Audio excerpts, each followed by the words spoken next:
Go blessedly amid the noise and haste, and remember what peace may there be in silence.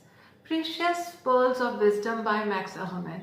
Yes, silence is gold and burgons when you are able to hold peace within yourself and your environment.